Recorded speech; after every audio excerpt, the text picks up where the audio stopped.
not Lexington, Louisville, Kentucky.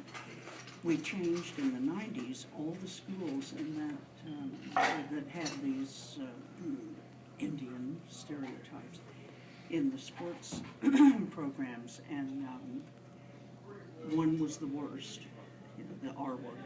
But they ran the gamut, Braves and Chiefs and all that. And we dealt with, alums, with students, and some schools were ready for it. They wanted to change. One was one of 2 aviation schools in the country, high schools, and they were dying to be called the Jets. So they didn't want to be called the Indians. They were saying, yay! So everyone was for them. But the others, the one with the R word, they had an image from Al Capp's Little Abner of Lonesome E. Polecat. This horrible Chief Wahoo kind of image, just awful, the worst. And they had a permission letter from Al Cap, the cartoonist, saying you can use this. So we would say, this isn't right that you're using this word or this image. They'd say, no, we have the right. Right. So it was a very interesting thing of right and right that they were doing, and that was the toughest one in Louisville, Kentucky, but of all of the ones that we changed. But in the end, it was done over the alums' objections. It was just done, and a lot of the students wanted it. They wanted to keep it. They were fine with it. In the end, it was done because it was the right thing. So that's a little bit of a groundswell to make it happen at some point. Yeah.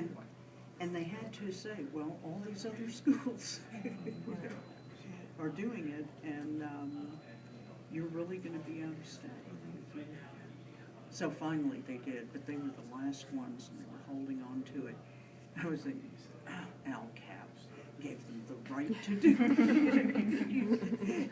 But it's interesting that people could have thought that they had the right to be racist, even if they had a permission letter. Well, see, I don't think that they think that they're being racist. They think they're being honorable, which, it's one of those excuses that they always use. I mean, it's not an excuse. It's what they really, truly think, that they're honoring Native people. And I'm going to tell you, I've spoken before the school board numerous times, and Mr. McGee and I have spoken numerous times, and face-to-face and emails and on the phone. And when I got this invitation to come here, I thought this is a perfect opportunity. I sent the invitation to each school board member, to the superintendent, and to Mr. McGee. And when he emailed me the next day saying he was coming, I was like, this is like big. He's taking this opportunity, and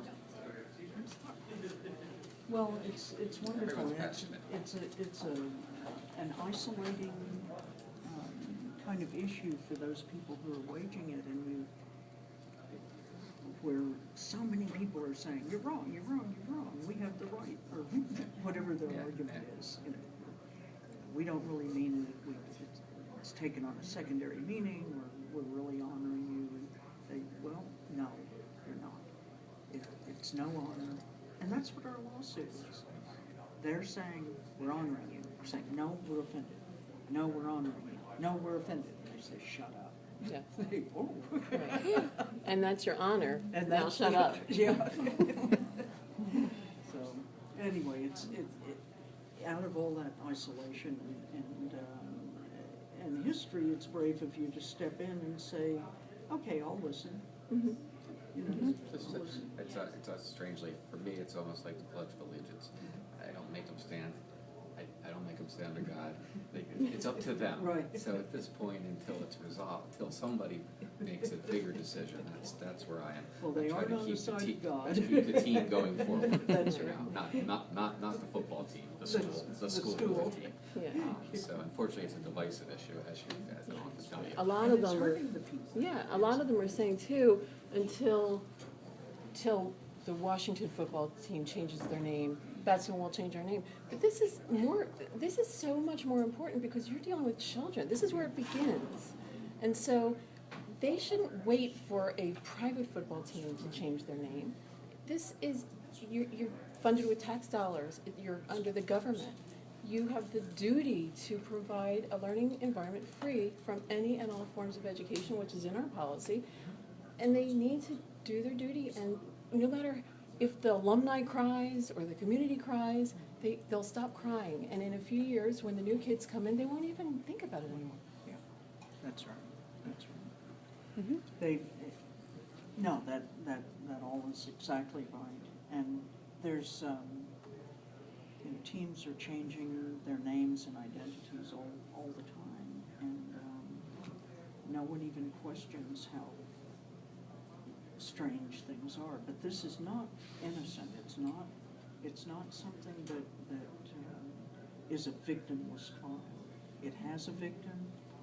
It isn't criminal, but it should be, because of the lasting effects that it has. And it's not in any way something that should be associated with anything that's morally correct. The Washington team and any professional sports, they're not altruistic. They don't have to think, even when they think health and safety, it's only about bottom line and liability. It's not about health and safety. It's not about how do we keep these kids from fighting, or how do we... Have you read Dr. Stephanie Freiberg's study on this issue? Probably not the full thing, no. Probably excerpts of it in mass media. And the most important thing, I mean, she has lots of important things in there, but the most important thing tells us something we knew all along, which is from the control group, Native people, that when Native people see these images, hear these names, they're self-esteem lovers. The big news of her study was when non-Native youth see it, their self-esteem rises.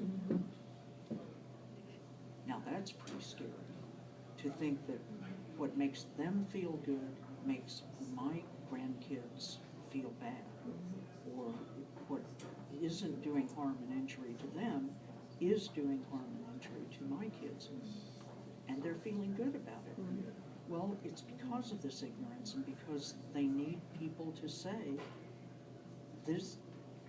It's because of the weight of history, and it's because of things that are, not your fault, but you've inherited, that this has happened and this has happened, and we just have to call a halt to it. At some point, someone has to be the grown-up and say, this has got to stop. So you're the grown-up. You're elected. Our faith is in you. And it's not something that you can help or get over, like you hear people say get over it. It's not something that you can get over. You just can't make it come out of your heart and stop. You can't make it come out of your soul and stop.